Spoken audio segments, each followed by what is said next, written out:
I'll review all these changes and try to arrive at a decision. You want to leave? Yes. But your body tells me something different. Your legs, for instance. The way you're pressing your thighs together under the table. And the change in your breathing. And in your complexion. My complexion. You're flushed. That could just be the wine. It's the adrenaline.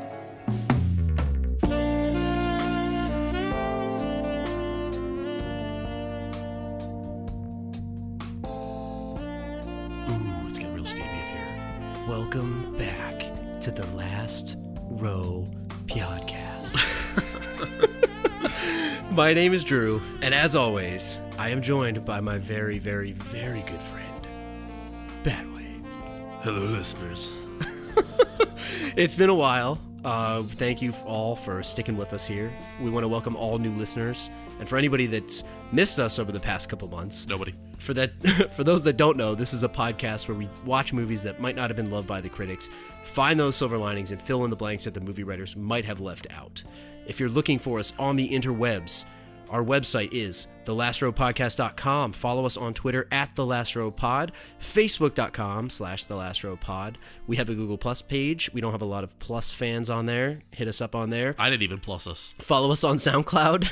And lastly and importantly, if you're enjoying this show, head on out to iTunes. Give us a 5-star review. We really, really appreciate it. If you like what we do, really helps us out a lot. And let us know how sexy our voices are. We tried our best. Yes. We tried our best. Without further ado. So, we make a return with our special Valentine's Day edition, 50 Shades of Grey. 2015, Rotten Tomatoes, 25%, IMDb, 4.1%, directed by Sam Taylor-Johnson. Do you know what Taylor-Johnson stands for? What is that? She is married. She's a 48-year-old woman. Yeah. Married to the guy from Kick-Ass. The kid? Yes, the kid. I had no idea. Apparently they started dating when he was 19 and she was, I don't know, probably twice his age. Yeah. Not that we're saying that's wrong.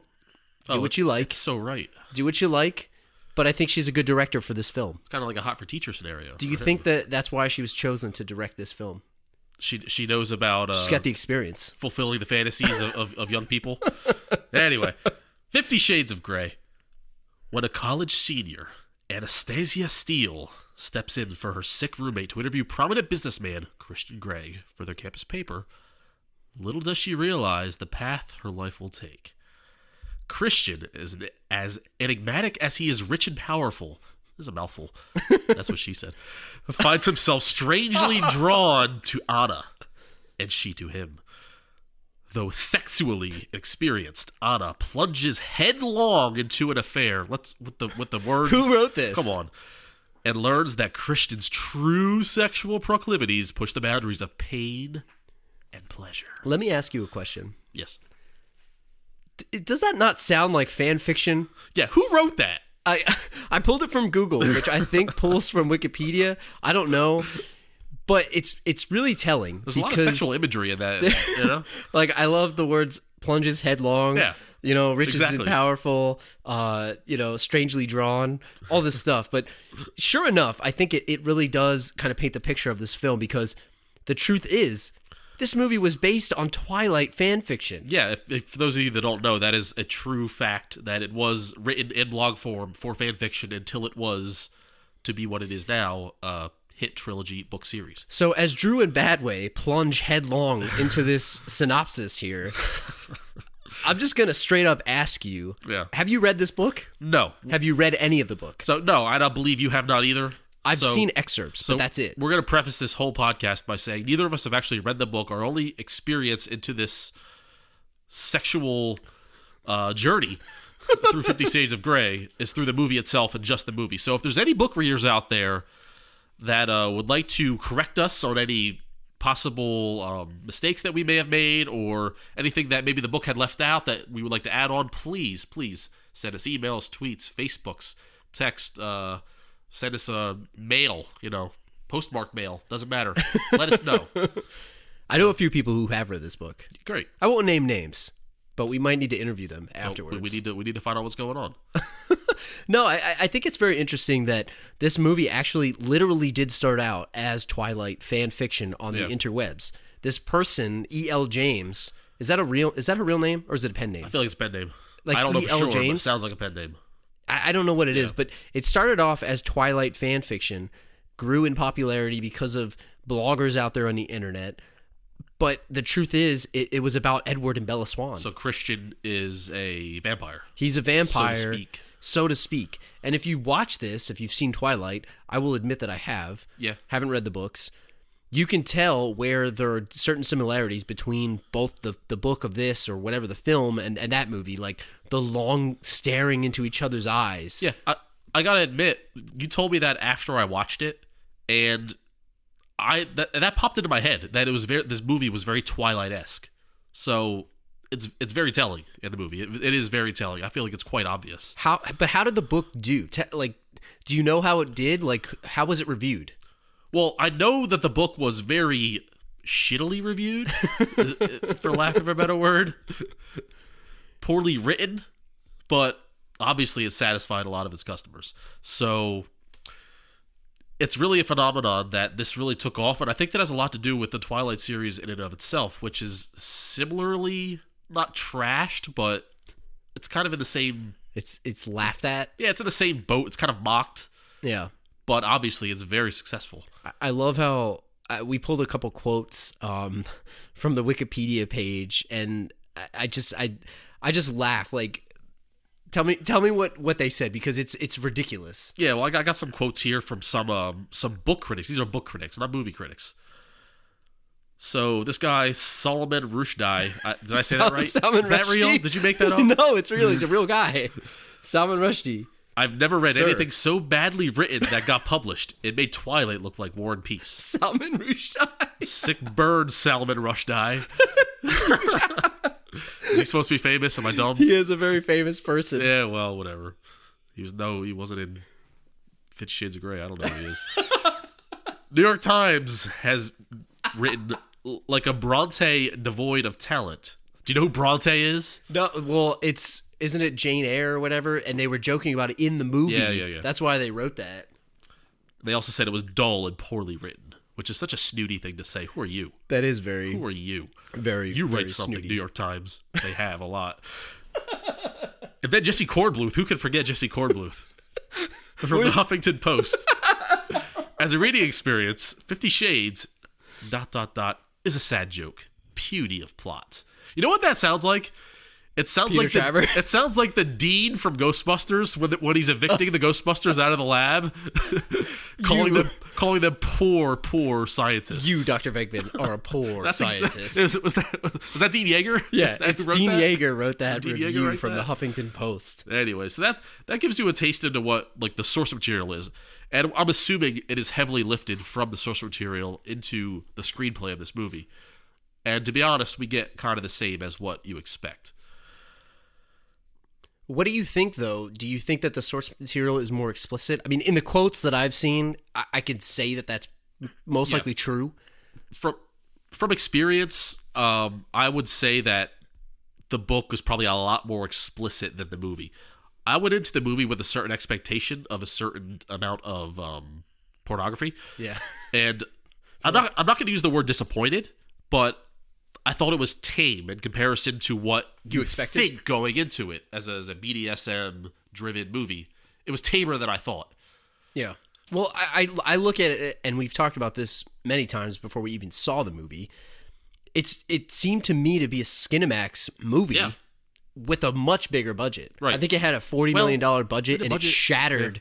Yeah. It made it's the fourth highest rated R movie in terms of release and money of all time. See, that's both surprising and not surprising at the same exact time. Now, $40 million budget. What did they use it on? Like, was it just the helicopter? Was that it? They had to get his Did they buy the helicopter? Was that most? Because what wasn't that flashy? His swanky apartment. They had all the cars. All right. Well, they did that one trip in the plane. Loop-de-loops on that the planes. stupid That's about thing it. without engines. Yeah. Like You think that a millionaire would be able to just fly his own plane? Yeah. He was getting towed by a prop plane, by a Cessna. Did he break down in the air? You got a tow? Yeah. It was like a big ass glider. Well, we got to post a picture of that because I thought it was funny and out of place. No, and I mean that's a good question. What did they spend their money on? I don't know. Maybe the playroom, The playroom, yeah. and all the gadgets. We'll get into that. We'll get into that later. But yeah, it is. It was like with the dialogue and the acting. Now, I'm not in the business of bashing movies. I love all movies, and to be honest, I had a hell of a time with this movie. I enjoyed it. I did. Listen, I understand it's poor execution and poor acting and poor directing and poor screenplay and poor script. poor and delivery, all that. poor everything. Yeah. Having said all that, I was very entertained by this movie, and I'm not just talking about the sex scenes. Like that's not. I've no care one way or the other towards that. I was entertained by this movie. It was fun to me. I'm going to say this without getting too much into my analytical approach to it. I remember texting you because I was watching it about like 20 minutes earlier than you, so we were like kind of off on the delay. Yeah. I remember thinking, God, this is one of the worst movies I've ever seen in my entire life, but I didn't turn it off. Yeah, but I can't look away. And I'll say that. And like you said, not because of the scenes. Yeah. It just was terrible, but I did watch it, and I wanted to know what happened in the end. Yeah. So yeah, as we referenced Skinemax movies, like it's very similar, and also I would liken it to maybe Lifetime movies, where it's like it had very wooden acting, and it seemed to me, I wrote down one take scenes, where it seemed like they were just spitting their lines out, and like there were no retakes. Let's just keep going. But later on, I have a game for you. Oh man! Speaking of Skinemax, You back with the games? yeah, we're going with the games. We're gonna go. Is this a Skinemax title or a legit famous movie? I'm looking forward to that. So we'll see if I can stump you on a few of them. Well, But that's later. We talked about this a little bit, but and again, I want to get more into the movie in a second. But one last thing here, I think this would have been better. Now, if they're not trying to make as much money as possible, but they're trying to deliver the best quality of story. Yeah, you're trying to save the script, so to speak. From a quality of story standpoint and storytelling, I think this would have worked better as a HBO like series, whether it was a 3-season series, maybe 10 episodes. But then I thought, man, there's like nothing in the movie. It's like the sex scene and then how you get to the next one. Like maybe there's nothing that they could do for 10 episodes. Well, there's some brutal sex scenes in, say, Game of Thrones. Brutal is a good way to put it. And this is certainly tamer than some of that stuff, even though the scenes in Game of Thrones are maybe shorter. But they have politics in that. Yeah. Like there's nothing in this. Right, but what I'm saying is you can get away with that kind of stuff on an HBO show because it has prestige. You know what I mean?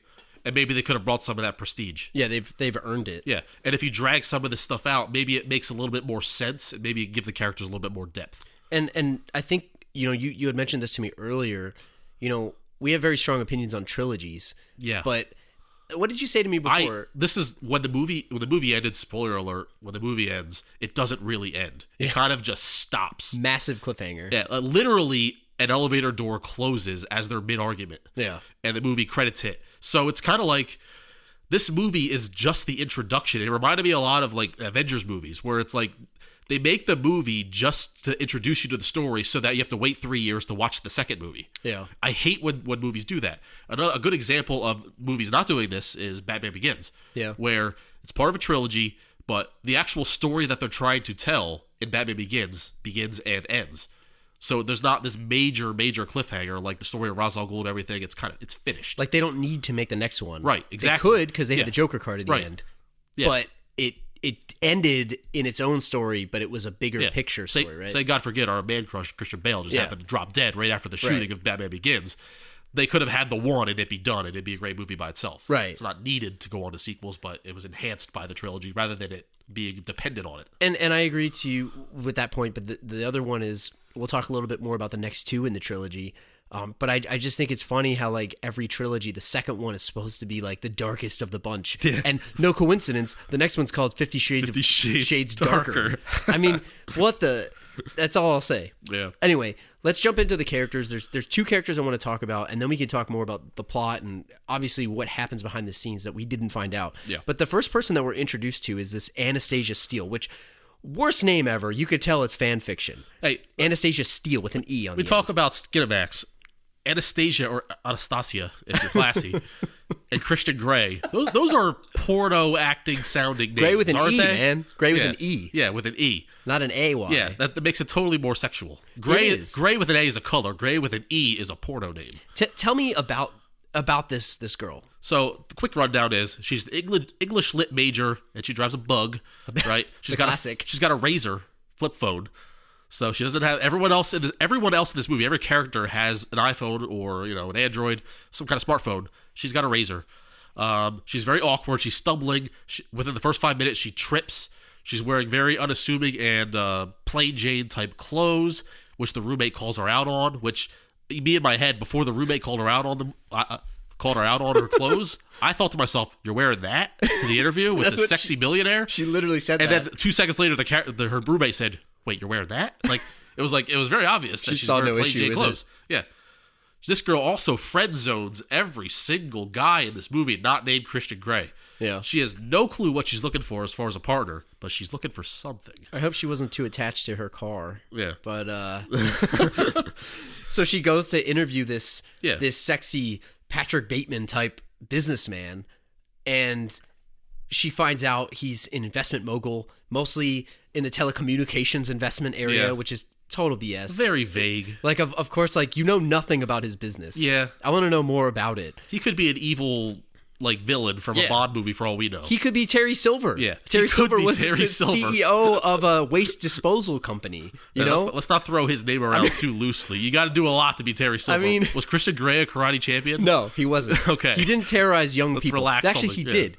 He did terrorize. He did terrorize youth. They should have given him a ponytail. Yeah. I feel like Christian Grey would... He was C-blocking Anastasia's suitors left and right. Yeah. So he was terrorizing the youth of America. Right. Yeah. But this dude, you don't really know much about him. It's the whole tall, dark, and handsome, and dreamy, and secret businessman. Yeah. He's into African agriculture. And what did he say? Like I guess to play home the whole cold. He's like, yeah, it doesn't hurt to look good. Yeah. So he comes off as very cold, calculated, controlling, obviously, and they really try to hammer that home within the first 10 seconds of meeting this guy on the screen. In a scene that basically has no weight or gravitas. If you want to say, it just, you find out that he was born to a crackhead. Yeah. Basically, I'm jumping way ahead here, but that's all right. This is all about character development. Go on. Background for this dude. You don't know anything about him. Yeah. You find out later in the movie that he was born to a crackhead and she died or something when she was 5. But the scene comes out of nowhere. You find nothing. It doesn't matter about him. Doesn't matter where he's from. Who cares? Yeah. He has some scars on his body. None of that matters. And the way that he reveals it, she's sleeping in the bed. Yeah. And he just kind of says it, and it's like, oh, next scene. There's no reason for that. No reaction to it. But I want to ask you the important questions about this dude. Yeah. How the hell did this guy become a CEO? And we find out in the movie he's part of money. But it wasn't money. He's an adopted kid, right? He was adopted when he was like 7 or something. Yeah, to the Grey family, who was super rich, and we don't know why. But how did this dude become a CEO? Is he a self-made millionaire? It doesn't seem like he's made of anyone else's money. No. He seems to be very hardworking. He's he grew up a control freak. We know that he had a past relationship with an older woman who kind of shaped his entire viewpoint on life. And I think it made him want to go out and make it out on his own for himself so that he can control himself. Now, listen, this guy is like an all-time control freak. Yeah. And if you're a control freak, you can't rely on mommy and daddy's money to get through life because that might be taken from you and then you have nothing. Right. So he had to go out and get it all for himself so he could control everything about his life. It fits into his character. Do you think... Good writing there. What is it? E.L. James. E.L. James, good job. Do you think that he's a good CEO? Like, where does he rank on the Glassdoor list of CEOs? He's a snot-nosed CEO. Now, listen, he may have good business savvy, but I feel like he's very disrespectful to a lot of his current, former, and future clients. What's his what's his accreditation? Like, is he a graduate? Did he just become this billionaire CEO? Like, did he go to like Fox School of Business? Well, I'm sure he could go to any school he wanted to based on his family upbringing. So that's true. Maybe he went. He had everything set out in front of him. He was born with a silver spoon. Well, not born with a silver spoon. He was born with a crack spoon. He had He was born with a silver spoon. He was adopted to a silver spoon. Yeah. Yeah. No, and I mean, like, I just don't understand like what his company does, and it doesn't matter. It doesn't matter. I shouldn't but yeah, try to waste time on that. I assume it's not very. I don't know what's the word. It's not important. Not important, and it's also probably a little. I would assume they're a little underhanded. Yeah. Little Terry Like Terry Silver-esque. Silver. A little Silver-esque Like, there. You know, there's a Dumping few oil barrels into the ocean, something like that. telecommunications. Yeah, you know. He's the reason why my cable bill is $200 a month. Exactly. Yeah. Bastard. Yeah. The gas bill's high. You know, he's turning the strings. I'll give you a couple other qualities of him, and then let's just jump into some of the plot points that we have. But we find out he was sexually abused as a 15-year-old, which is pretty messed up. Yeah, but he made it. He painted it as like he liked it and it was good for him. But that's exactly the kind of mental abuse, Right? that Like an older teacher, a predator would put into your head. we talked about this before. Like, Yeah. if it was a girl, the guy would be in jail just because Yeah. of the way that the stigma is of that Right. kind of thing. And like, I mean, maybe the woman would have been in jail too, but nobody knew. That's Right. the point. It was a secret. But he was abused, and we find out. I think that's why he is the way he is. Maybe we'll find out when we go darker. Right. And the movie is based around his controlling sexual nature to all of his girlfriends. And when he was abused, or not abused, or when he was sexually awoken, so to speak, at his 15-year-old self, to this older woman who was probably at least over 30. Absolutely. She did the same thing to him. She dominated him, and he was a submissive. And that's kind of how he, like, when he grew up, he kind of turned the roles on his future partners. He was the apprentice, and now he became the master. Yeah. Yes. He's a skilled pianist. Yes. He's a is. skilled pianist. In more ways than one. He buys awkwardly expensive gifts. He practices safe sex most of the time. Not afraid to flaunt his money. I mean, what else can we say about this dude other than you don't know anything about him? Yeah, that sums it up. Like you said, tall, dark, and handsome, and very, very, very dark. I think we could Emphasis on the dark. talk about who I would have cast instead of him later. Yeah. We'll do the recast, the last row recast, like we used to do. But I think the main topic that we should get into is his pursuit of Anastasia Steele. Anna, or whatever the hell he calls her. Yeah. By the way, the spelling of Anna Steele, Steele. Yeah, that's what I was saying. Porno. The Total E. porno name. The E. If it was Steel, it'd be fine. You add the E at the end, porno. Steal would be fine. Yeah. They meet each other in this initial interview, and I don't want to get too much into the plot. I want to talk more about the things that happen, but Yeah. like her roommate was supposed to go interview this dude. She has the flu. Yep. She can't go, so she's going to go for her. Awkward, weird girl. The most important point in this, and you texted me a picture of it, and you just had in all caps, LOL, was her biting this pencil. Yeah, so this Christian Grey guy is completely uninterested in this interview. It's for the school paper. She's asking really rigid questions. She's very robotic. She's nervous as all hell. She's not really giving off good vibes. And he's kind of like, can I get this girl out of my office, please? I got better things to do. She's asking like really rigid questions. Right. Like, and then at one point she asked him, is he gay? Yeah. Yeah. Now, all of a sudden, she takes the pencil in her hand and she starts to like play with it with her mouth. She bites it and she does this thing where she bites her lip. It's like a nervous tick. Yeah. So it's an oral fixation and a nervous tick. And the second they show a close-up of that, and then they cut right to his face, and his face is instantly intrigued. Yeah. And from that point on, we see his face and we go, he sees something in her. There's potential for this girl. I think I could make something out of this one. And his demeanor immediately flips, and he gets more flirtatious. And he starts asking about her likes, about her wants, about her past, what she's doing. Total creep moment. Yeah. Creepier than Phil Hartman from Jingle All the Way, where he's trying to hook up with all the moms. Well, that was more aggressive. He's playing it a little bit cooler, at least in the beginning. I mean, he's in his businessman suit. He's in this, overlooking Seattle or wherever the hell they were. Yep. He's total power move, but that's where he identifies she's got some intrigue, talent, maybe. Yeah. He likes her. And we were talking about this, we were writing it up. I feel like when he picks these girls out, he doesn't want to find a girl who's like already experienced, who's already like, for lack of a better term, we throw the word freak around. She's not a freak. This girl is clearly not a freak. She is very innocent, but there's a twinkle in her eye that says to him, I don't know what I'm doing, but I'd like to find out how far I can go. And that's exactly the type of person that he's looking for in a partner. So, and that pencil bite it was very subtle, but it was very clear that Christian has found his diamond in the rough. I'm sorry. Excuse me. Am I wrong? No. Am I right? I think you're Am I exactly breaking right. it down? And that's why I like this movie. Because it's very simple. It's a very simple movie. You can throw it on a Friday night and just like relax and just like the story is told right in front of you. Open up a bottle of wine. Yeah. The director was very clear with what he was showing you.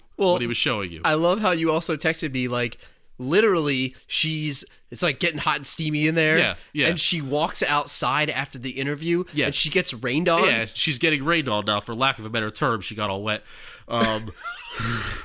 But what I took like an intro, like a film class, a freshman year of college, and I'm not a film major or anything like that. I just really love movies. You know what you're doing. Yeah, it's an elective, and I feel like I knew what I was doing. Chapter 1, basic stuff that I was looking for that directors try to spell out for you. This was all in chapter 1. This entire movie was chapter 1 of like directing 101. Because it was so damn basic. Yeah, it was so obvious that like there was no like hidden meanings. There was no like made you think about it. It was so obvious. So let's move on. She leaves the store, right? Yeah. Where does this couple meet up again? So she works at a hardware store. Total random job. I liked it. And listen, this is where you can tell it's fan fiction. Yeah. Like none of this stuff makes any sense. But it makes perfect sense. It makes perfect sense. It makes no sense, but it makes all the sense. She has what he needs. That's what I'm saying. Yeah. So she's working at this hardware store. She's just working. It's like a Tuesday afternoon, whatever the hell's going on. He walks into the store, and she's like totally surprised to see this billionaire dude just walking around. And his driver took him there. And he starts asking her all these questions, and she's totally surprised. But you can tell she loves to see him. Yeah. And he starts asking her for all these random things. Asking her for duct tape. Yeah. Zip ties. Is he doing housework? Rope. Yeah. You know, it's like he's buying all this stuff that if you go down to Walmart right now and you go buy that stuff, they're gonna call the cops. Yeah, right. They're gonna call the cops on you. Like you go right down to Walmart. Yeah. They're gonna be like, hold on a second, I gotta check with the manager. The drawer's broken. They're gonna call the cops. They're gonna take your picture. Yeah. And they're gonna walk out. What I want to know is, she's like making fun of him, like, oh, your hardware store out, like whatever, you're out of materials. Yeah. And I just want to ask you, like, is he buying this stuff because he really needs it? Like he's actually out? He's got to restock. Like he's got to restock. He used it all on the last girl? Or is he going there to like kind of like give her a hint into what he's all about? I mean, obviously he tracked her. She didn't tell him where she worked. Yeah, how the hell did he find her? I think she may have mentioned that she worked at a hardware store. But how many of those are around? Like he found out right away. It was a mom and pop shop too. Yeah, It's not like she went to Sears. They don't have a website. Yeah, that's what I mean. So he stalked her. He tracked her down. He's not low on supplies. He's got supplies.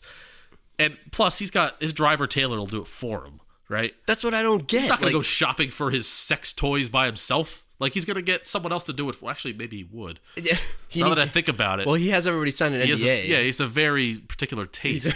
A very particular set of skills, too. Do you think his driver knows what he's doing up there? I do, in his actually. Loft? Do you think he's kind of in on it, or does he, like, out of sight, out of mind? He looks like the kind of driving. He looks like the kind of dude that doesn't want to know, though. Yeah. Like, don't tell me, dude. I don't care. He's a good employee. I'm gonna drive you here. Yeah. I don't need to know what you're doing. Yep. He's not like Alfred Pennyworth, where he's in the Batcave with right. Batman. Yeah, that's a good way to put it. He's not Alfred. Like, so his playroom equals Batcave. That's what I'm saying. I like it. Like he's not in the Batcave with him. Like I'll tell sir. Let me. I'll stock the playroom while you're out, sir. Fighting crime. Yeah, Alfred would do that. This guy would not. That's what I'm saying. That's a good employee. This dude doesn't want to know. No, he doesn't want to know. This dude doesn't want to know. Yeah, I like it. It doesn't matter. He gives her like his business card or whatever. Yeah. She winds up putting the phone number in her phone.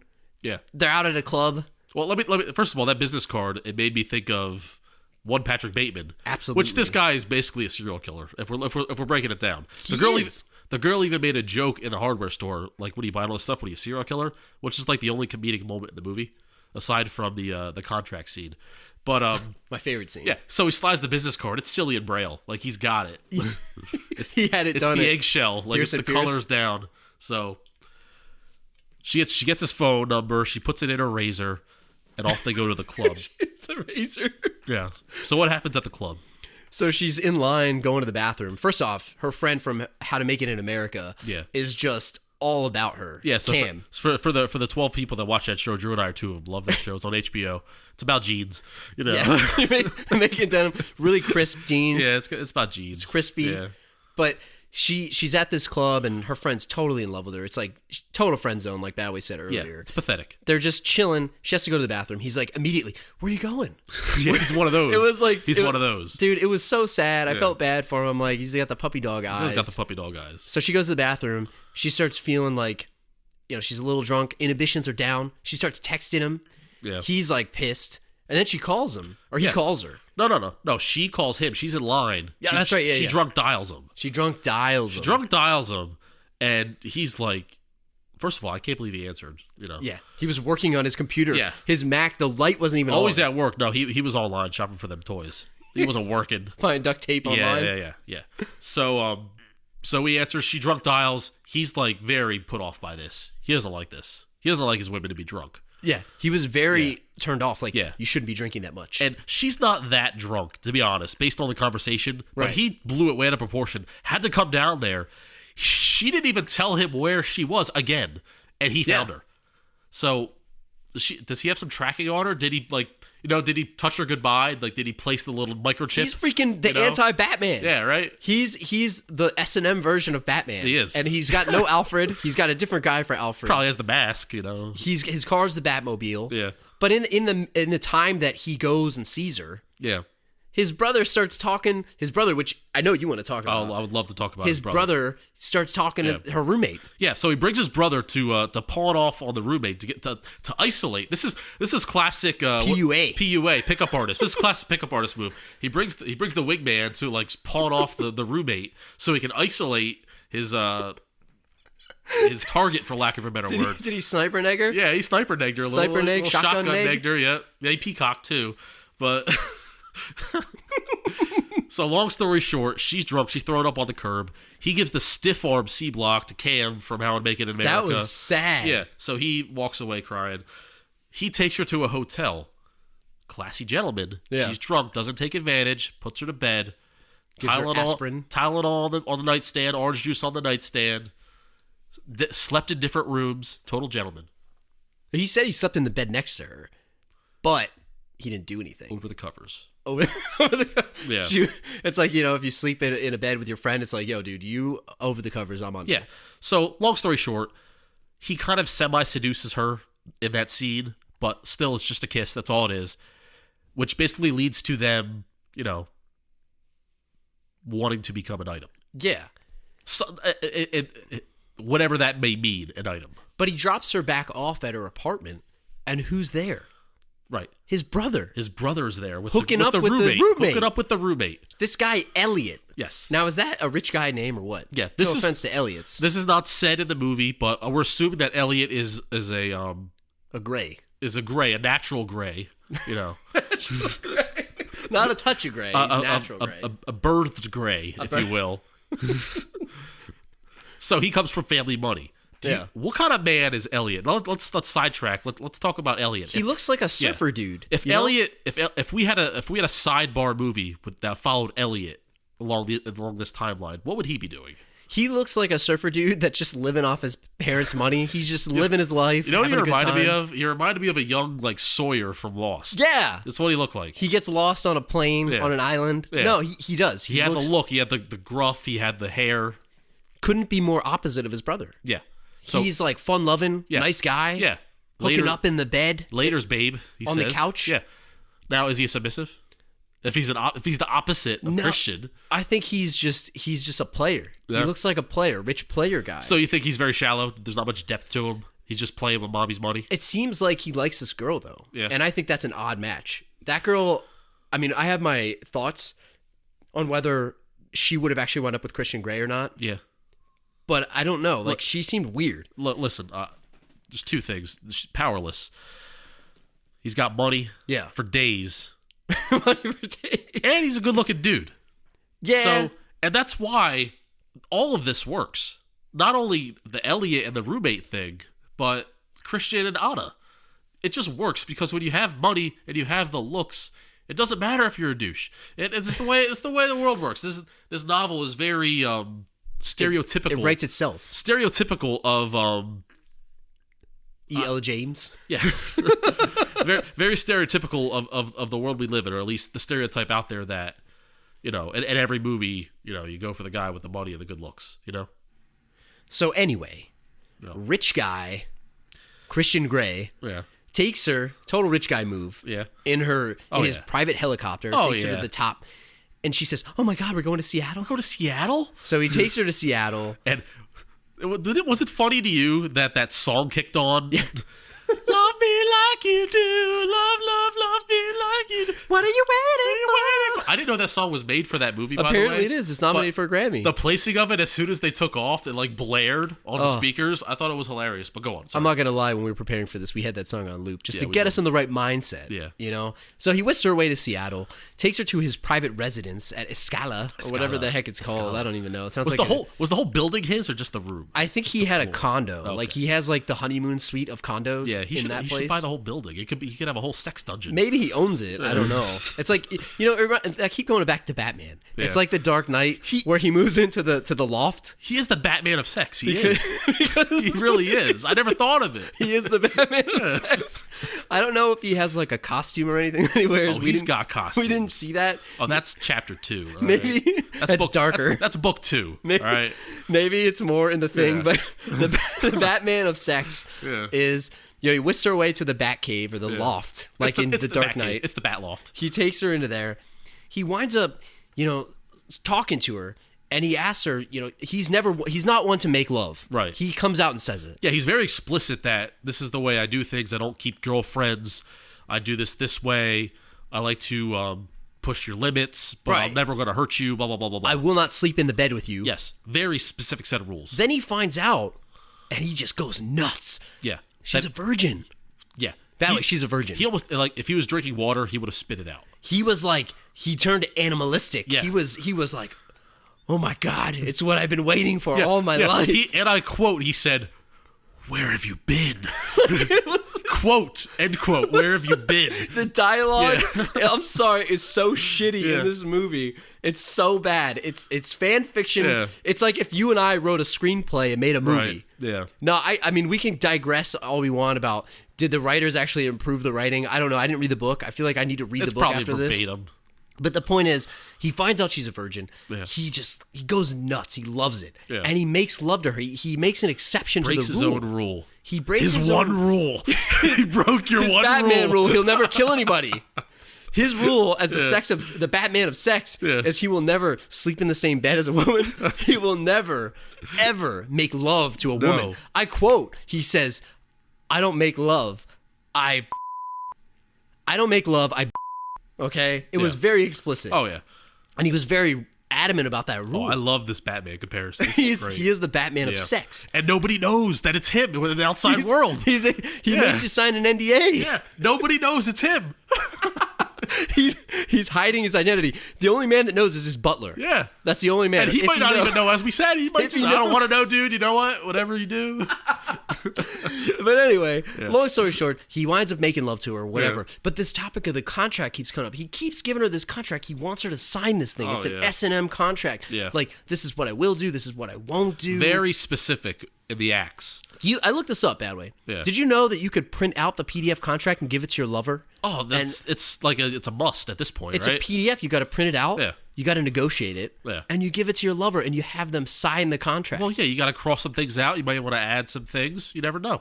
So the contract itself doesn't matter. Yeah. She doesn't sign it. Spoiler alert. Yeah, the best part about the contract is the scene where they negotiated in his office. They have a business meeting, quote At the unquote. table. Yeah, and that was pretty funny. But other than that, the contract means jack because as we get on we find out later on she doesn't sign it, but things still happen. So Yeah. But he takes her into the Batcave, finally, so to speak, and shows her what he's all about. now for completion's sake, we must say that he calls it the playroom. The playroom. The playroom. It's so lame. It's a lame name. He's got to fix that. Yeah. Like, he's better off calling it the Batcave. Yeah, call it the Batcave. It's Call so it- lame. yeah. But in there, you see all these whips and floggers, and I don't even know. Floggers and flippy flops and Something you would Yeah. see at Club Vandersex, Yeah. like in Eurotrip. Like Do you think he just went nuts at Club Vandersex Yeah. one time? he would love it being there. Is that where maybe his old lady friend took him there the one time? Oh, That's where he found out about. Maybe he found out his pleasures. He was into that. So she shows him the room, right? And we get a quick look at what he has there. He's got the standard fare, but we don't see everything. So I was just thinking out loud, like, do they have everything that we need there? Does he have the butt crusher? Does he have the butt cracker? The butt cracker. Is the boob squisher there? Is the dick tickler there? We don't know. They don't show it all. I don't know. I just don't know, you know? Oh, my God. We need to find out about these things. So anyway, she sees it. She's, I guess, a little intimidated by it. And they don't really use it that night, do they? No, I think he makes love to her again, doesn't he? He does. Twice. That's the same night. Badway, I think he's fallen for her. I think he's fallen for her. This never happens. And this is where the Twilight comparison comes in. I remember seeing Twilight. I remember he's like, I'm incapable of leaving you alone. That's like verbatim what that douche vampire guy says. Oh, yeah. It's exactly the same. He wasn't sparkling. Yeah. And this is where I believe my theory from earlier, our theory, that the book is a lot more explicit than the movie. Because I feel like there's a lot more sex going on in this book than there is in this movie. So they have this whole setup of the room, and they barely use it in the movie. They use it for maybe 3 scenes, one of which is very important towards the end. But I feel like there's a lot left on the table, and rightfully so, because you can't have that kind of thing in a movie like this. It would have been NC-17. And it not be like, on the streets of New York where it's like, they have the little porno theaters. Yeah, that's right? what it would have been. Yeah, you can't put this at Regal Cinemas. Can you imagine seeing this in the theater? Like, yeah. I would feel so weird. Well, it was Valentine's Day. It came out. You didn't bring your wife? No. You didn't bring your wife? No, I didn't. On Valentine's Day opening night? It's just a weird where you're sitting thing. next to some 500-pound dude. That's what I'm saying. Like, wife. you get the heavy breathing next to you. Like, it's not sexy. People joke about, Paul Rubens in the theater doing a little something. I guarantee to you, people had fun. Would people have movie. talked if, like, you and I went to see this together? Oh, you can't. We can't go watch as this. As platonic friends, like, could we have just leave a seat in the middle? It's like leave one empty seat. That's the key to us watching this movie. Seat. It's like if we go watch Magic Mike. So what? I want to see Magic Mike. I'm a fan of the dance moves. Yeah, the dance moves. You like Magic Mike?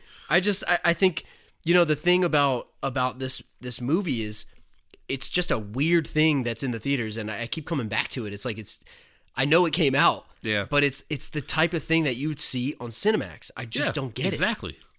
So anyway, I keep coming back to HBO though. That's a great point that you brought up. It should be the HBO series. If this was an HBO series, it could have had prestige. It could have been something better. Like you said, there was all about making money, and it made a shit ton of money. So obviously they did the right move. Right. But I digress. Go on. So I want to just list off a couple things. You tell me if this is a violation or not, because we're going to get more into him changing her and all that, but just real quick. Yeah. Let me tell you the list of things that he did. All right. And could you get away with doing this if you weren't a rich billionaire? All right, I'm going to give you a quick yes or no. You give me a yes or no, or maybe an explanation. Breaking into her apartment. Absolutely not. If he's not rich, he's going to jail. Buying her cars, multiple cars. Yeah. If you go on the second date with your potential girlfriend, not your girlfriend yet, and say you buy her like a very expensive piece of jewelry, she's going to be freaked out and she's going to leave you. So no. Sells her car, her heirloom Volkswagen Classic, without asking her. The biggest violation of all. And he sells it and he says, "Oh, by the way, Taylor, I told him to get the best price he could." It's a classic Beetle. The money doesn't matter. What if that was her grandmother's old car? Exactly. Yeah. He was a total jerk to her dad at the graduation, Lou Ashby from Californication. Gave him a stiff arm. He's like, oh, excuse me. Nice to meet you. Excuse me. So, yeah. She goes all the way to Georgia to go see her mom. Yes. Hasn't seen her forever. Needs to escape. He's upset. What does he do? Crashes her party. Shows up. He helis over to Georgia. Total violation. Completely possessive. We're batting 1,000 here. Completely possessive. Yeah. All these qualities, if there was in anyone else but a rich billionaire of a CEO of a toxic waste conglomerate named Terry Silver. As only a man with these qualities could be. Yeah. Ponytail. Yeah. Hidden into the back of his shirt. what would he do? Puts it on. He has a clip-on ponytail for when he's doing business. Yeah. Evil business. Yeah. No, this guy's 100% creep, and I get flustered when I think about it because normal guy is either in jail like a raper. Or slapped in the face about all these things that he's doing. Absolutely. Yeah. So as the course of the movie goes on, and again, I said we wouldn't get into the plot, but here we are, dissecting the plot. It's so juicy. It's too juicy. Yeah. Their relationship is this weird teetering, right? She's trying to hold back from giving herself to him in this S&M fantasy world, and he is like trying very hard not to fall into a normal relationship Yeah. because he just can't. Keep his wall up, so to speak. He can't. He doesn't know what it's like to just love somebody and spend the night. So they're both trying to change each other, right? That's what it boils down to. They're trying to make each other something that they're not, and I feel like it's really doomed for failure. So when we end the movie, I don't want to say they break up, but they definitely have like a plot altering fight. It's right? a moment, It's right? a moment, yeah. It is a moment. Yeah. And you think that he's starting to crack, but he stays true to his ass whipping ways, for lack of a better literally? word. Yeah, to put it literally, right? So she's crazy for thinking that he's going to change. I agree with in you. a month. Like, I feel like, what do they know each other a month? I think he could change over time, but it just like she can't change and be all into what he's into. Exactly. Like he can't. He's got some problems. Right. The truth is, he needs a shrink. He's screwed up. He needs to go see Ari Gold's therapist here. Oh yeah, and this is her first relationship, like, ever, dude. You can't do it. I feel like she would be psychologically traumatized after this. This is not a healthy relationship. No. I'm sorry, it's just not. And you could debate that till the cows come home. The truth is, it's not good for her. No. Now, I don't want to be the one to tell her that. I'm not her dad or mom or Well, whatever. her dad could have maybe tried, but Christian Grey's always flying over He there. got boxed out. Yeah, he's boxing him out. He got stiff-armed. Yeah. No, but and I think this is where I think we should maybe get into just for a second about the story, and we can end the story talk here. Yeah. The end of the movie. Now, I want to talk to you about this because I don't understand, and I'm trying to understand what happened. Now, I didn't read the book, so maybe the book readers can tweet at us, at the Last Row Pod, write us into our Gmail, thelastrowpodcast@gmail.com. I don't understand the ending.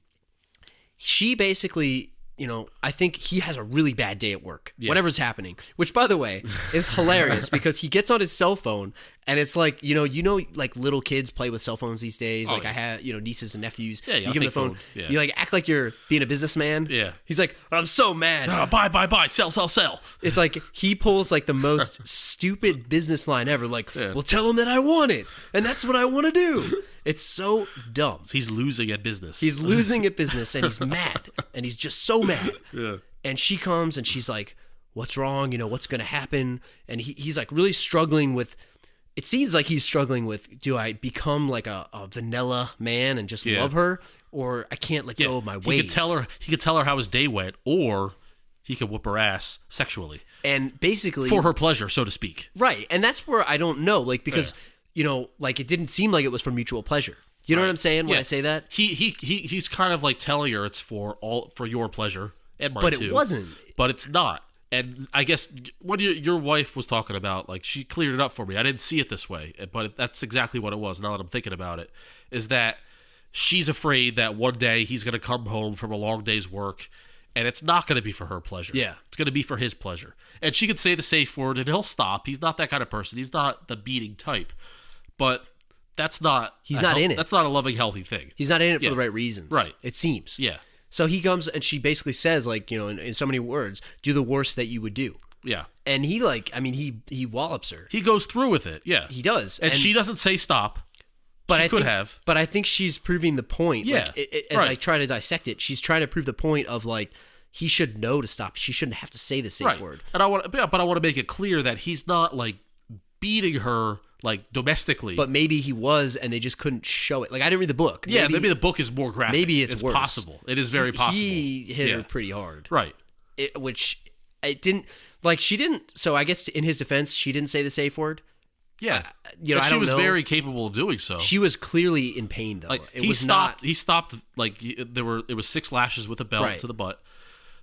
It was not a pleasurable experience. But, like, there was a lot of pausing between each one, so she had every opportunity to say, that's enough, you asshole, get away from me. Yeah. Like, but it was part of, like, the act, the game that they play of, you disobeyed me, I'm going to punish you, that kind of thing. But I think that was the test. Like, she shouldn't have to say the safe word for him to know this is way too much. But that's why they're both dumb, because she shouldn't expect him to stop, because this is what he's going to do. And he's dumb because he obviously has feelings for her, and he should have known to stop. So they're both wrong, completely. Exactly. Yeah. And that's the proof, though, that he had a bad day at the office, and it looked like he took it out on her, and that's not a healthy relationship, in my opinion. IMHO. IMHO. But anyway, the movie ends with him just, she's so upset. Don't touch me. Leave me alone. And he I think he starts to realize like, oh my God, I think I went too far. I don't want to lose this girl. I really like her. And it ends with this cliche way of her getting in the elevator, basically saying his name as she said it right to the beginning. Yeah. And that's the cliffhanger ending. And I just knew it was going to end that way. Yep. But it was stupid. So we need to go darker to understand what's going to happen. All right, so you brought up darker. Let's do quick speculation. The sequel, 50 Shades Darker, and then the trilogy ender, 50 Shades Freed. Now, us as two guys knowing nothing about these two books, which already exist and the story's already told. It's not like Game of Thrones. You could read it, I guess. Yeah, could read it. What are these next two movies going to be about? You give me your opinion on what it's going to be like. I feel like Darker definitely, so Darker, I mean, he left it on a pretty dark end note. Yeah. And as the movie trope goes, the second movie in the trilogy has to be darker. Yeah. It's always the yeah. darkest. Starting with Empire Strikes Back, Star Wars did it. We got to find out about the villain of Christian Grey. Yeah. Like, he clearly did something bad. Yeah. So are we going to find, I think, in my opinion, we're going to find out about his past. We found out that he was abused as a kid, basically. This woman showed him the ways. His, quote, Mrs. Robinson. Mrs. Robinson, so to speak. I have to admit, I saw a spoiler. I know who's cast as this person. She's going to be in the next one. And I guessed it before I saw it. At first, I was thinking, of course, it would be Sharon Stone. And then I thought, no, I think it's going to be Kim Basinger. And of course, it's Kim Basinger. Of course, it's Kim Basinger. So Sharon Stone, Kim Basinger, Heather Locklear, one of those three. I think we're going to find out about her and their relationship. Maybe we'll have some flashbacks. But maybe I'm giving the writing too much credit here. Oh, maybe. I feel like maybe we should write our own ending to this. And then the third one, it's Freed. I feel like he's going to exorcise his demons and he's going to learn to love her in a loving way. Yes. All right. My quick spin is 50 Shades Darker. As a guy, I know nothing about this. She's going to come back up the elevator maybe like a month later. It's been a month. She's still curious, right? So she goes back with him. She signs the contract, right? She's going to sign it? She's going to sign that contract. She's going to go in that Batcave, and it's going to get real dark. It's going to get real dark. Like bad? Not bad as in like break the rules, but like she's like, holy shit, this guy is crazy. I can't deal with this anymore. So she leaves again. She breaks the contract. And then she still has to go back because she's got to change him for the better, right? So she comes back, she changes him for the better, and in Freed, she becomes the dominant, and he becomes the submissive. So Freed is actually Anastasia breaking free from the bondage handcuffs. Yes. And they are put on Mr. Christian Grey where they belong. You know how the cover is like his tie? Yeah. Because he ties her with it? Yeah. I saw the book cover for the second one. It's like a masquerade mask. Oh. The third one, I didn't see it, but I hope it's like broken handcuffs. Broken handcuffs. Freed. Yeah, right? Yeah. Freed. Cut rope or whatever. By the way, Freed, what a name that a fan fiction would be. Oh, yeah. I mean, this is if we wrote it. It's pretty lazy. Anyway, I think we talked about this a little bit. We want to get into the recast. I know we only have a little bit left, and we still got the game, which I'm looking forward to. Yeah, it won't take long. Let's do it. Let's do it up. You asked me this earlier. We always try to do a recast when we find that it's necessary. I think this one is ripe for a recast. Now, I don't know who would actually agree to do this because Mr. Jax Teller, Charlie Hunnam himself, had originally agreed to be in this movie. I don't know if it would have been better or worse if he did it. We were talking about this. You said you don't see it. He's I too totally short. see it. Now, for those of you that watched Sons of Anarchy, Jax Teller, Charlie Hunnam, if he does that whisper voice, which I feel like he does the whisper voice only because he's still having a hard time with his American accent. Yeah. Because what is he, Welsh? He's some type of United Kingdom. Yeah. So he's had a real hard time with his American accent in Sons of Anarchy. So his best way to do it was the whisper. Now, if he played this Christian Grey character with a whisper, I think it would have worked. Would have made him a little more mysterious. Anastasia. But yeah, he's not tall and he's not dark, so He's too short. he's short and light. He's too short. Yeah. And he's pretty jacked. Yeah, of course. But I just don't see it working. And he was contractually obligated to show his ass in like every single episode of Sons of Sons of Anarchy? Anarchy. Yeah. Because you're allowed. Yeah, You all like- the sex scenes just featured his ass. So, like, he would have been fine with the nudity, obviously, but I guess maybe his agent told him, "Dude, it's probably the best." Do you think it would career." have lampooned his career? Yeah, I think it would have. I think it's best to do an absolute unknown, Like some of these two people. kind of are. So. They were in some stuff, but they're not very big. Nothing career making. This could make their career. Like, you can start here, but you can't come here in the middle to this movie. So anyway, recasting this movie now. putting all aside the sex scenes that no major star would ever star in this movie, right? For obvious reasons about the sex scenes, it'll kind of like, especially if you're already built up, there's no need to do this type of movie. Right. So we're not even talking about fit here. We're talking about, could this movie be saved? The movie with this dialogue, this script, right? The screenplay, it's pretty hard to save it. It is what it is. I don't care who's speaking the lines. But is there any chance that we could have the best actors in the world take the places of these two main characters and somehow form some chemistry and make this an Oscar-worthy movie? Are you saying like we need like a method actor to come in to fully engulf himself in Christian Grey's world? But I think he would get arrested preparing for the role. Exactly. Like that's imagine how deep it would have to go. Imagine if Daniel Day-Lewis decided to take on the role. Yeah, exactly. Daniel Day-Lewis acts like once every 5 years. He's like 50 years old. Yeah, it doesn't matter about the age. But he would get arrested like preparing for the role. Yeah, he would get deep into this. Would he join a company to become a millionaire? So he could join and become... Yeah, he would have to become a millionaire. He's already a millionaire, but he would have to become the CEO of a company. He's not a billionaire. Yeah, he's got to become a CEO of a company. Yeah. He would have to join one of those like sex cults, like from Eyes Wide Shut or something. Oh like my God, Fidelio. You know? Yeah. Could he save this movie? Like he's like the cream of the crop. He's like. He's like the top of the line. It's like Tom Brady. You're bringing in Richards. Yeah. So if Tom Brady went to the Browns, right? Cam Newton went to the Browns. They're so bad. Could he make the Browns a Super Bowl contender? You know what I mean? I don't know, kind of man. level. You have this material to work with. Take the greatest quarterback of all time, put him on the worst team of all time. Yeah. I don't think he could he like lift up the shit that is this script. I don't think he could get it done. So no. What do we have here? Daniel Day-Lewis. We talked earlier about Batman. Christian Bale.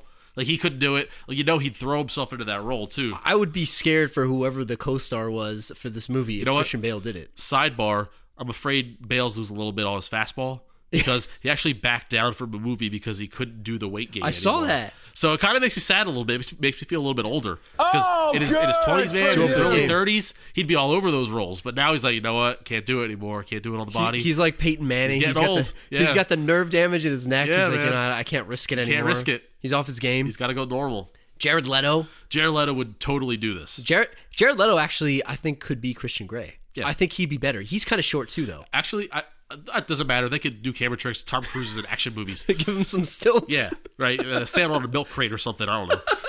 Take his shoes off. Yeah. Kiefer Sutherland. Yeah, like Kiefer Sutherland. Kiefer Sutherland was the biggest badass in television history, and he's like 5'4" nothing.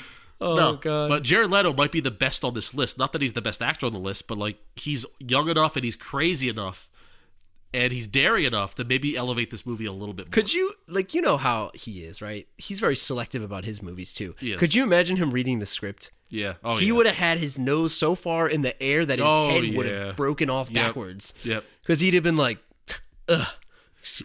He'd rather make another album with 30 seconds. So I don't know. No actors, actresses. We got, Jennifer Lawrence, cream of the crop, Brie Larson, best actress. Listen, nominee. if this movie was made 10 years ago, I'm going to tell you who it would have been. Yeah. It would have been Anne Hathaway. Absolutely. Because she's bumbling. Yes. She's awkward. They kind of look alike. Devil Wears Prada. Yeah. She was nude in a couple movies. Oh, She's got no problem showing off, her body. She's Yeah. comfortable. Yeah. Like, I think she would have done this if this movie was made That's the like perfect 10 years analogy. ago. She even kind of looks like her a little bit. I totally agree. The one other guy that I want to say before Christian Grey, before we jump to the game, is I was saying, who kind of looks like this guy but is a better actor. Yeah. I don't know how to pronounce his name, but the guy who plays Superman, Henry Cavill, Yeah, that's whatever it is. good enough. Cavill. The dude, the man from Uncle, Yeah. whatever. He looks more like a Christian Grey, even though they kind of look. This guy looks like a poor man Superman. Yeah, and not to dump on him. If he hadn't done Superman, this may have been like the movie to try to like boost him into the public stardom? picture. Yeah, he could easily have done it. It could have been him. I'm going with Anne Hathaway for the woman, Yeah. for the female role, Anastasia, and I'm going Jared Leto as my all time. I'm gonna say Leo doesn't want to do this because he's not gonna win an Oscar. Oh yeah, he's only choosing Oscar movies from now on out. Yeah, but I think Jared Leto, he's hunting. Jared Leto could get a couple rewrites on the script. I feel like he would really put himself all out. I agree. I'd have to agree with you there. All right, so promised you a game. We're gonna end the show on a game. Title of this game is Skinemax Movie or Legit Film. So I got 10 movies here. 5 of them are legit films. 5 of them are literally 1990s Skinemax movies that you may or may not have seen. Am I supposed to admit that I've seen any of these? You don't have to admit if you've seen them, but, just take a wild guess, right? All right. So, all right, number 1 on the list. You tell me, Skinemax film or legit theater?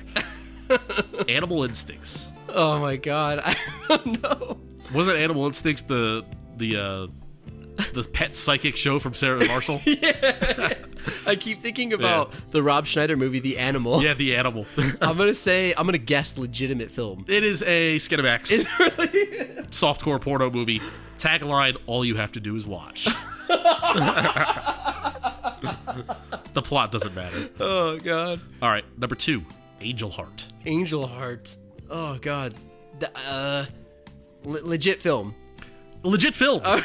Mickey Rourke, Robert De Niro. All right, I think I've heard of that one It's a before. voodoo New Orleans cop thriller. Down in the bayou. De Niro, spoiler alert, he plays a character named Louis Cypher. Okay.